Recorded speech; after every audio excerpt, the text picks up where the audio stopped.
Testing. Nice one, kiddie. Alright, this is Laid Back Reacts here again. This one I've decided to try and react to is What is Schizophrenia by, let me try not to butcher this name, Anis Badji. Oh, it's not that hard, is it? I don't think. Anis Badji on TED Ed. I'll prefix this before this starts by saying that I know about.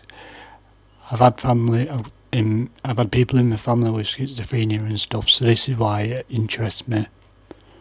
So I'll see how I react to this one.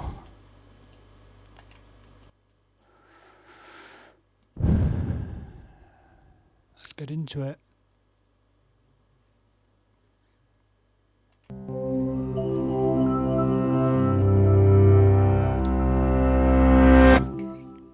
Schizophrenia was first identified more than... One sec, sorry. My good fortune.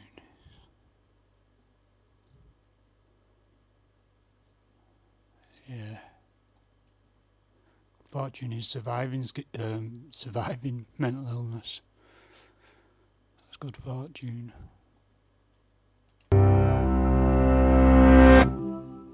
Schizophrenia was first identified more than a century ago, but we still don't know its exact causes. It remains one of the most misunderstood and stigmatized illnesses today. So let's walk through what we do know, from symptoms to causes and treatments. Schizophrenia is considered a syndrome, which means it may encompass a number of related disorders that have similar symptoms but varying causes. Every person with schizophrenia has slightly different symptoms, and the first signs can be easy to miss. Subtle personality changes, irritability, or a gradual encroachment of unusual thoughts. Patients are usually diagnosed after the onset of psychosis, which typically occurs in the late teens or early 20s for men and the late 20s or early 30s for women. A first psychotic episode can feature delusions, hallucinations, and disordered speech and behavior. Well, it started earlier than that in my mum.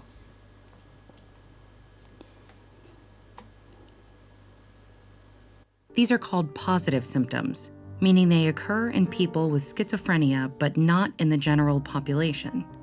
It's a common misperception that people with schizophrenia have multiple personalities, but these symptoms indicate a disruption of thought processes rather than the manifestation of another personality.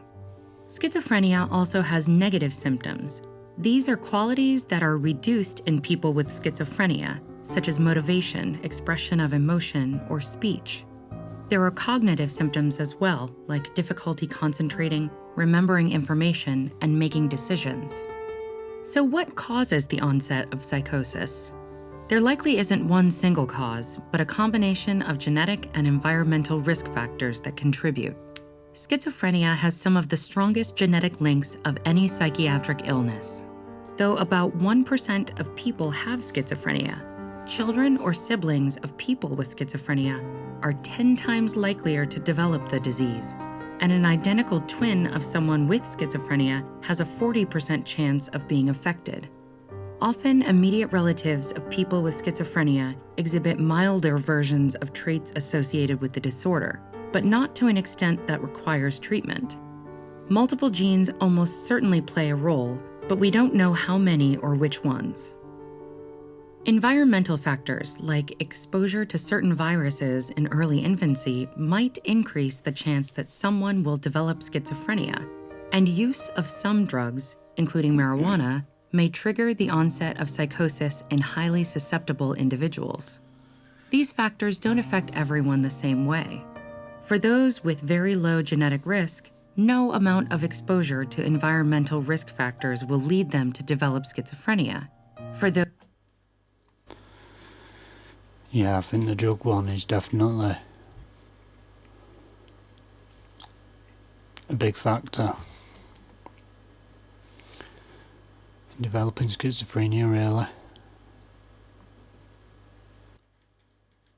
Those with very high risk, moderate additional risk might tip the balance. The antipsychotic drugs used to treat schizophrenia have helped researchers work backwards to trace signatures of the disorder in the brain. Traditional antipsychotics block dopamine receptors. They can be very effective in reducing positive symptoms, which are linked to an excess of dopamine in particular brain pathways. But the same drugs can make negative symptoms worse, and we've found that negative symptoms of schizophrenia may be tied to too little dopamine in other brain areas.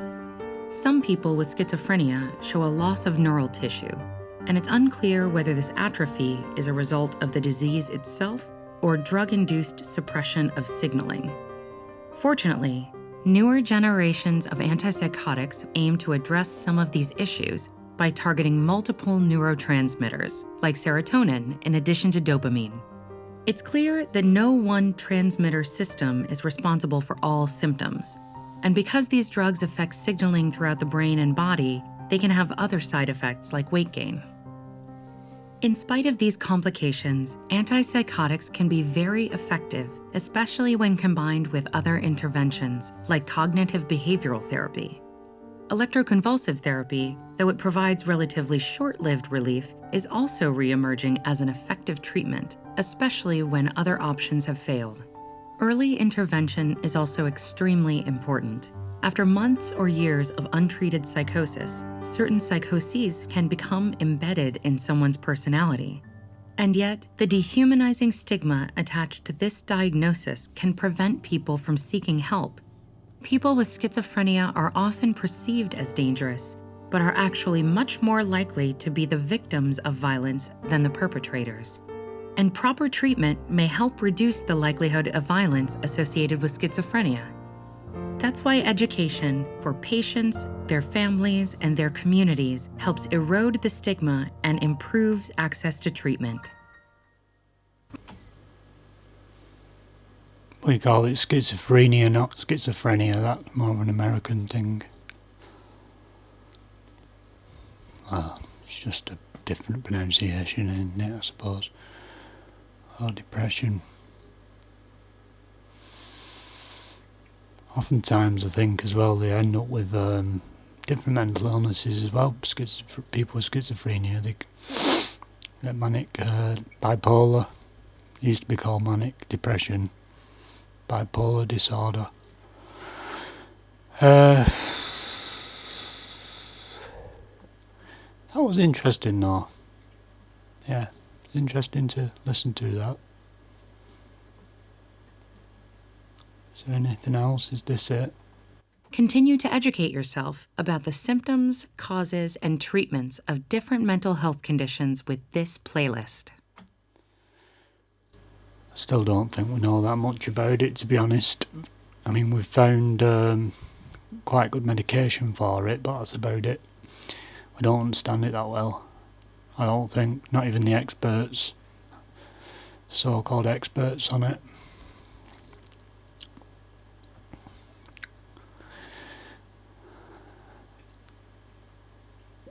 It's an horrible mental illness to live with. That was a good video, on a lighter note. Yeah, good video.